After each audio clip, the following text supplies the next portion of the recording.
Olá,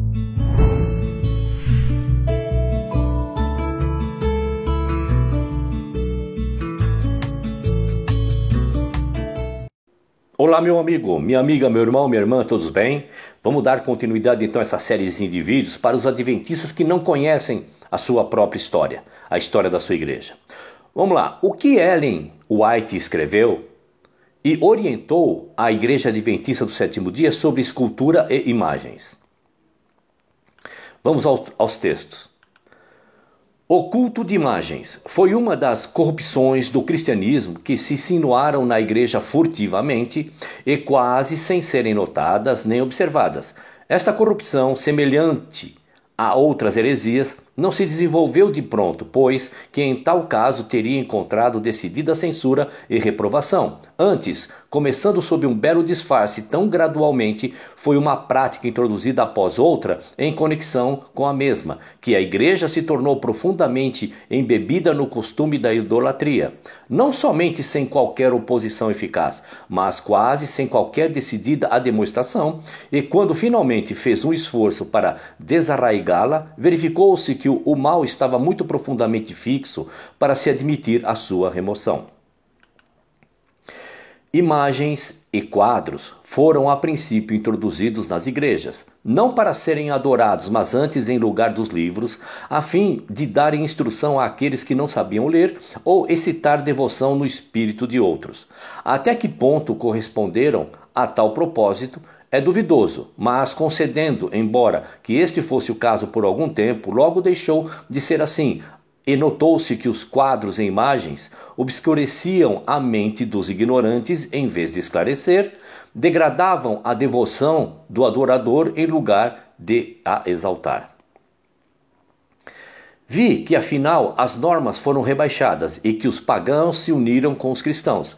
Embora esses adoradores de ídolos professassem estar convertidos, levaram consigo para dentro da igreja a sua idolatria, havendo mudado apenas os objetos de seu culto para imagens de santos, mesmo de Cristo e de Maria, sua mãe, unindo-se com eles gradualmente os seguidores de Cristo. A religião cristã se corrompeu e a igreja perdeu sua pureza e poder.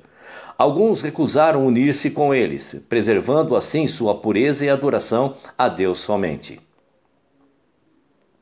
A maioria dos cristãos finalmente consentiu em baixar a norma, formando-se uma união entre o cristianismo e o paganismo, posto que os adoradores de ídolos professassem estar convertidos e unidos à igreja, apegavam-se ainda à idolatria, mudando apenas os objetos de culto pelas imagens de Jesus e mesmo de Maria e dos santos.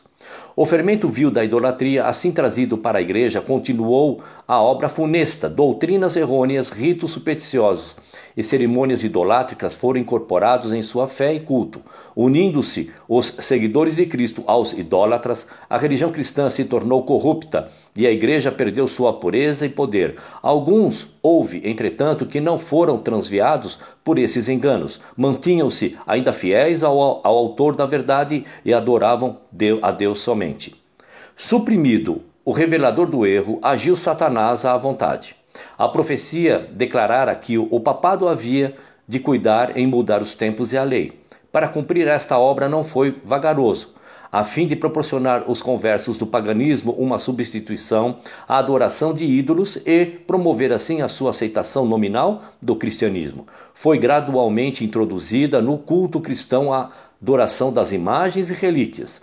O decreto de um concílio geral estabeleceu, por fim, este sistema de idolatria. Para completar a obra sacrílega, Roma pretendeu eliminar da lei de Deus o segundo mandamento, que proíbe o culto das imagens, e dividir o 10º mandamento a fim de conservar o número deles. Este espírito de concessão ao paganismo abriu caminho para desrespeito ainda maior da autoridade do céu.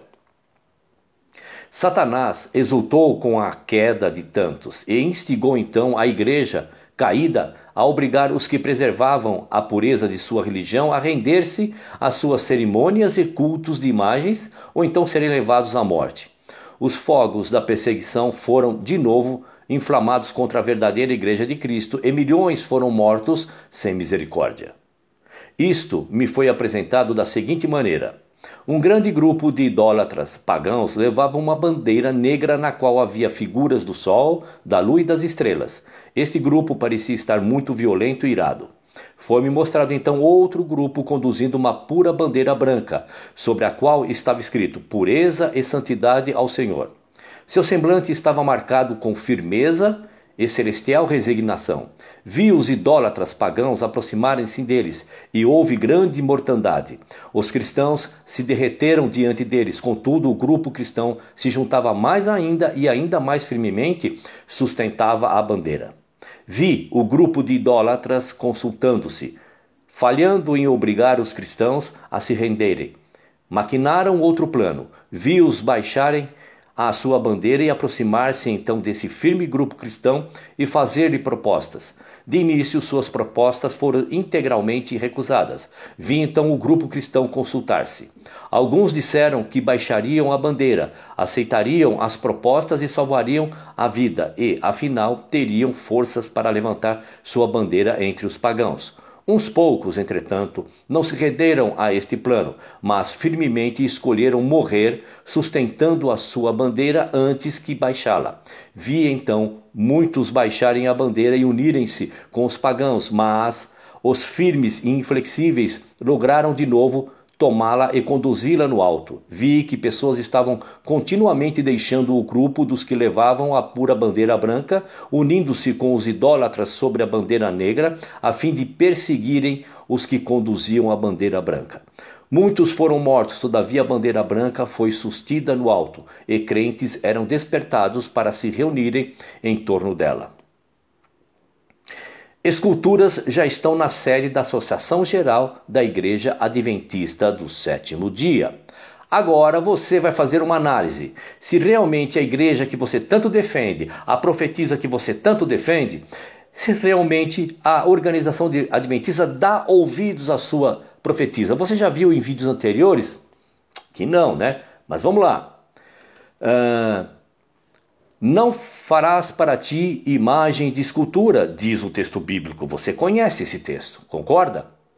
E a ordem divina não deixa dúvida de que o mandamento proíbe a confecção de imagens tridimensionais da divindade. Correto? Não farás. E ponto final. Não tem como argumentar. Não farás é não farás. Na entrada da Conferência Geral estão localizadas há mais de 2 anos, algumas pesadas estátuas de bronze em tamanho um pouco menor que o natural. Segundo informações, os moldes e a fundição levaram meio ano de trabalho e estima-se terem custado acima de $80 mil da época, claro. Observem que o anjo é do sexo feminino. Os quadros de Jesus são enormes, não levando em conta que a ênfase do segundo mandamento é não farás.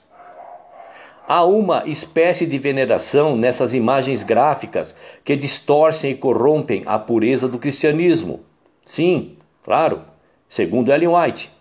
A intenção é dar um aspecto solene e místico ao ambiente. Esse quadro enorme fica no fim de um corredor. É estranho e até chocante ver Jesus com as mais distintas faces, sabendo que não representa nenhuma realidade e a lei de Deus proíbe fazer imagens. A ênfase do mandamento é não fazer imagens ou semelhanças. Você conhece, você sabe. Este quadro é verdadeiramente impressionante. É uma tentativa de ilustrar o que está escrito em Apocalipse capítulo 1, versos de 12 a 16. Depois você confere. Apesar de todas as advertências de não fazer imagens ou semelhanças, apesar disso, houve cânticos, solos instrumentais e orações diante de uma imagem de escultura na capela da Conferência Geral dos Adventistas do Sétimo Dia em Silver Spring, Maryland, Estados Unidos. Pois é a sua história. Um culto solene em adoração a Jesus, simbolizado por uma imagem feita de barro ou gesso.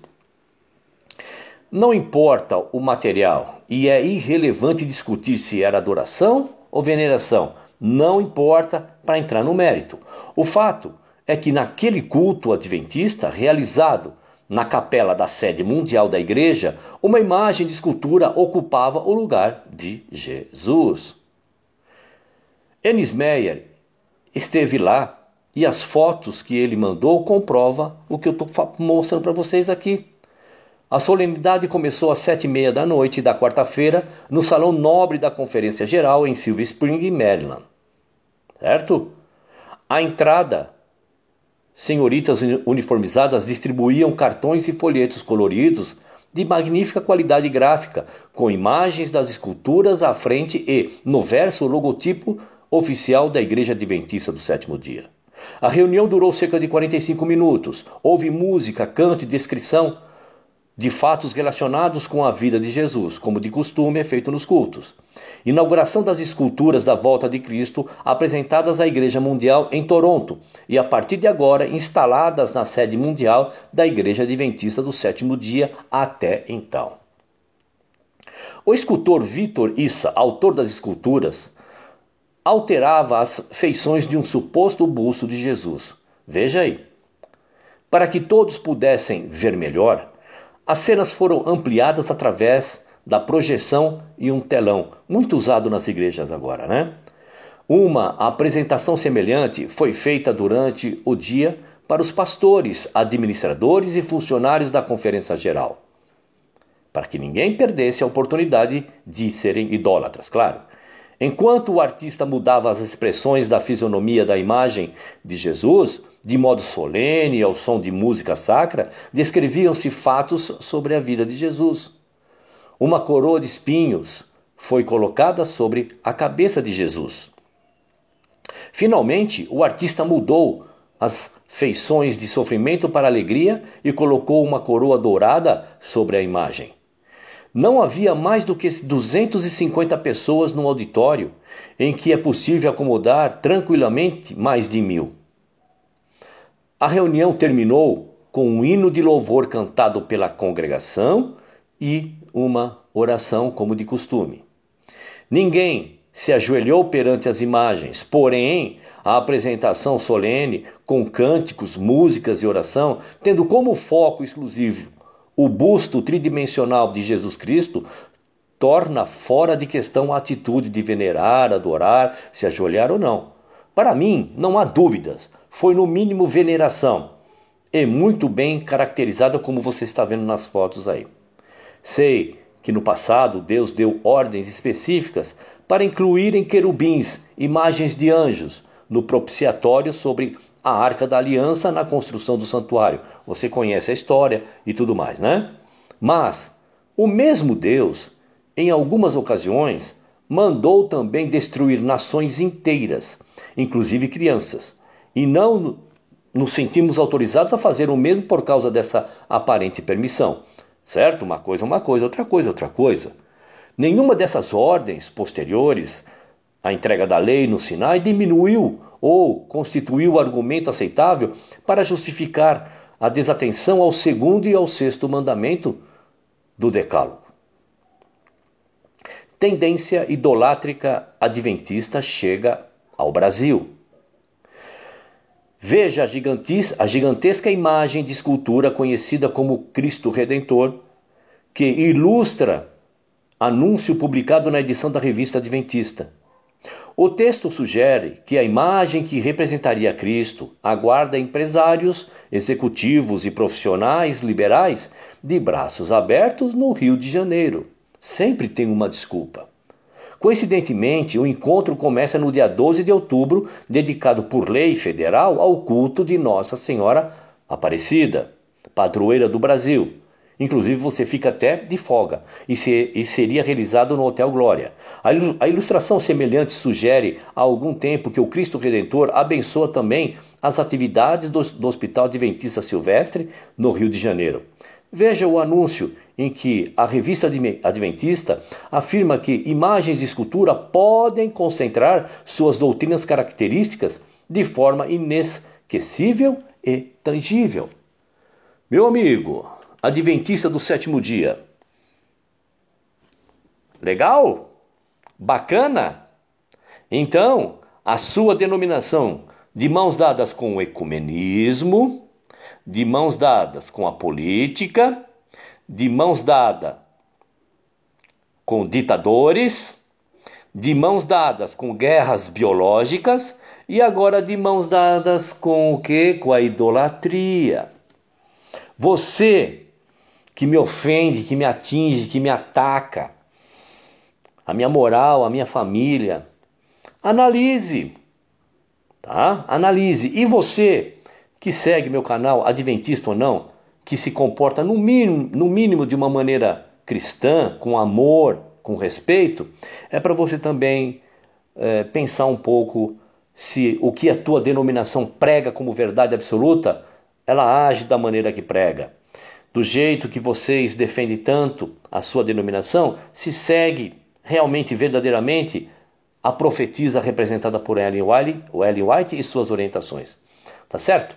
Um abraço, legal que você veio até aqui. É muito importante que você deixe um like. Por quê? Deixando um like, deixa muito bem claro aqui, não é porque muitos dizem aí no meu canal, porque eu quero like para ganhar dinheiro, isso de jeito. São 5 anos que eu tenho o meu canal aqui no YouTube e até hoje eu não recebi um centavo de dólar. E mesmo que eu recebesse, as orientações é ir diretamente para uma casa de repouso para idosos, tá certo?